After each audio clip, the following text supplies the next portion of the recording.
महाराष्ट्र सरकारनं आणि केंद्र सरकारनं सुद्धा गेल्या 4-5 दिवसामध्ये साखरेचे भाव का वाढले आणि अचानकच 4,800 रुपयेपर्यंत साखरेचे भाव कमी का आले याबद्दल स्पष्टीकरण केलं पाहिजे. आज माझ्या माहितीनुसार 4,800 पर्यंत साखरेचे टेंडर आलेले आहेत आणि 3 दिवसापूर्वी 7,000 रुपयापर्यंत गेलेले होते. म्हणजे साखरेच्या दरामध्ये क्विंटल पाठीमागं 2200 रुपयाचा फरक पडतो. हा काय प्रकार आहे? पण मुळामध्ये एवढी चढ उतार व्हायला साखरेची टंचाई आहे का? कारण साखरेची टंचाई जर असती तर जसं पेट्रोल डिझेलच्या टंचाईच्या काळामध्ये पेट्रोल पंपासमोर रांगा लागतात पेट्रोलसाठी डिझेलसाठी, किंवा खताच्या टंचाईच्या काळामध्ये खत दुकानासमोर शेतकऱ्यांच्या रांगा लागतात खत घेण्यासाठी, आणि ते खत घेत असताना सुद्धा युरिया 2 नाही 1च पोतं मिळेल असं तो दुकानदार सांगतो. असं कुठल्या दुकानदारांना सांगितलं की नाही तुम्हाला 5 किलो नाही 2.5 किलो साखर मिळेल, 2 किलो साखर मिळेल? म्हणजे मार्केटमध्ये साखर मुबलक होती पण त्याचे भाव जास्त होते. हा काय प्रकार आहे? आणि गेल्या महिन्यामध्ये केंद्र सरकारनं 22 लाख टन साखरेचा कोटा रिलीज केला होता. त्याच्या मागच्या महिन्यामध्ये सुद्धा 22 लाख, म्हणजे साधारणपणे प्रत्येक महिन्याला सरकार 22 lakh ton 22.5 lakh ton quota release करतं. जास्त सण एखाद्या महिन्यात असेल तर जास्त करतं.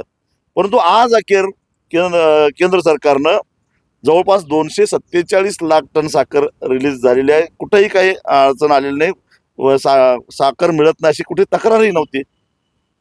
आणि साखरेची टंचाई निर्माण व्हायचं कारणच नाही. कारण या वर्षी तरी कमीत कमी आपल्या गरजे एवढी साखर आपल्याकडे होतीच. सीझन सुरू होण्यापूर्वी 47 लाख टन साखर होती आणि अंदाज 8-9 लाख टनांना सरकारचा चुकला असेल, चुकून दे, परंतु तरी सुद्धा 291 लाख टन साखर या वर्षी उत्पादित झाली. 291 लाख अधिक 47 म्हणजे 338 लाख टन झाली. त्यातली 8 लाख टन साखर सरकारच्याच परवानगीने निर्यात झाली. 330 लाख शिल्लक राहिली. आज अखेर आतापर्यंत सरकारनंच 247 लाख टन साखर कोटा रिलीज केलेला आहे. मग राहिले 83 लाख टन, 83 लाख, आणि आता सरकार म्हणते फक्त 35 लाख टन साखर शिल्लक राहिली आहे. मग राहिलेली 40-45 लाख टन साखर कुठं गेली? ती बेकायदेशीरित्या बांगलादेश, पाकिस्तान आणि नेपाळ मार्गे बाहेरच्या देशात गेली का? कारण 3 महिने झाले साखरेच्या निर्यातीला बंदी घालून गेली कुठे? काय व्यापाऱ्यांनी किंवा आणि मोठ्या कारखानदारांनी ती साखर आपल्या गोडाऊनमध्ये तशीच दाबून ठेवली. ह्यासाठी खरं तर प्रत्येक साखर कारखान्याचे गोडाऊन तपासायची गरज होती. त्यात त्यांनी दाखवलेला स्टॉक किती आहे आणि प्रत्येकाचा फिजिकल स्टॉक किती आहे हे तपासलं असतं तर हे सगळं काळं बेरं बाहेर पडलं असतं. तसंच खाजगी व्यापाऱ्यांचे सुद्धा जे मोठे व्यापारी आहेत साखरेचे त्यांचे स्टॉक तपासले असते.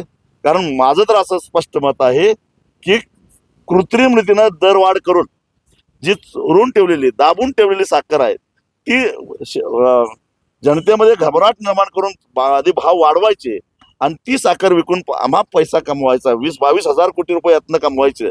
हा जो डाव होता 2-4 दिवसामध्ये बोंबाबोंब करून आम्ही तो डाव हाणून पाडला.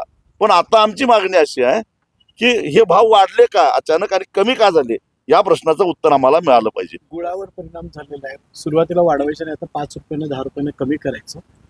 लेबलचा रेट जो आहे तो पुन्हा या सणासुदामध्ये येईल का एक लेवलला? नाही, आता जे काय साखरेचे भाव आहेत ते आता स्थिर राहावेत असं आमचं मत आहे. आणि एवढे 4,800 रुपये ठीक आहे, पण याच्या खाली जाता कामा नयेत. आणि आयात होणारी साखर ही येणार आहे ऑक्टोबर महिन्याच्या 3ऱ्या आठवड्यामध्ये. त्यामुळे त्याचा काही उपयोगच नाही. एकतर आयात करणं हाच मूर्खपणा होता. तो पण 15 सप्टेंबरला तमिळनाडूचे आणि मंड्या, मैसूर आणि शिवमोग्याचे कारखाने सुरू होतात कर्नाटकातले. त्यामुळे आता नवी साखर बाजारात 15 सप्टेंबर नंतर येणारच आहे. मग आयात करायची काय गरज होती? त्यामुळं अशा आता एकच करायला पाहिजे सरकारनं की ह्याच्यापेक्षा भाव खाली जर आले तर का आले याची पण चौकशी केली पाहिजे. साखरेचे चढ उतार झालेले आहेत ही जबाबदारी केंद्रीय गृहमंत्री अमित शाह आणि केंद्रीय अन्न नागरी पुरवठा मंत्री प्रल्हाद जोशी यांना जबाबदारी टाळता येणार नाही. एकतर प्रल्हाद जोशींची जबाबदारी ही आहे की कुठल्या कारखान्यानं किती साखर रिलीज केली आणि त्यांच्याकडे शिल्लक किती आहे हे महिन्याच्या महिन्याला स्टॉक तपासायची जबाबदारी त्यांच्याकडे आहे. पूर्ण देशातल्या जिल्हाधिकाऱ्यांना ते थेट आदेश देऊ शकतात, पण त्यांनी ते केलेलं नाही. आणि त्यामुळे काही कारखान्यांनी त्यांना जेवढा कोटा मिळाला होता त्याच्यापेक्षा जास्त कोटा मार्केटमध्ये आणून आणि तो तस्करीच्या मार्गे देशाबाहेर गेलेला असला पाहिजे. जर साखर सरकार म्हणतंय तसं 83 लाख कोटी टनाच्या ऐवजी जर काय 35 लाख टन शिल्लक असेल तर ही मधला जो गायब झालेली जी साखर आहे ही चोरट्या मार्गाने देशावर गेलेली असली पाहिजे. किंवा काही कारखान्यांनी जो काही कोटा दिला त्या कोट्यापेक्षा जास्त साखर विकली आणि ती काही व्यापाऱ्यांनी पुढं आपण टंचाई निर्माण करून जादा दरामध्ये ती विकायची आहे हे ठरवून आधीच खरेदी करून आपल्या गोडाऊनमध्ये साठवून ठेवलेली आहे. मग ही सापडणार कशी? तर या खाजगी कारखाने, खाजगी व्यापारी, जे मोठे साखरेचे व्यापारी आहेत ते यांचे गोडाऊनवर धाडी टाकून स्टॉक तपासला पाहिजे. हे सरकार का करत नाही? आणि देशाबाहेर साखर गेलेली असेल तर मग आमचे केंद्रीय गृहमंत्री काय करत होते? शेवटी एवढ्या मोठ्या प्रमाणामध्ये ट्रक भरून साखर कारण बाय रोडच गेलेली आहे. मग त्यावेळी गृह खातं काय करतं? आणि त्यामुळं अमित शहाना सुद्धा आपली जबाबदारी नाकारता येणार नाही. ते उठसट साखरेबद्दल फारच चिंता अलीकडे व्यक्त करतात. काय त्यात त्यांचाच इंटरेस्ट आहे हे त्यांनीच आता सांगावं. साखर दरवाढीचा फायदा शेतकऱ्यांना झाला पाहिजे, त्यासाठी प्रतिटन आहे ती दुसरा हप्ता आहे तो 525 रुपयांनी वाढ मिळावा अशी मागणी शेतकरी संघटनेने. आम्ही स्वाभिमानीनं 300 रुपयाची मागणी केली आहे. त्याचं कारण तुम्हाला सांगतो की गेल्या 4-5 दिवसामध्ये जी काय दरवाढ झालेली होती ती आभासी दरवाढ होती. प्रत्यक्षामध्ये प्रत्येक साखर कारखान्याकडे त्यांच्या एकूण उत्पादनाच्या 15-20% साखर शिल्लक आहे.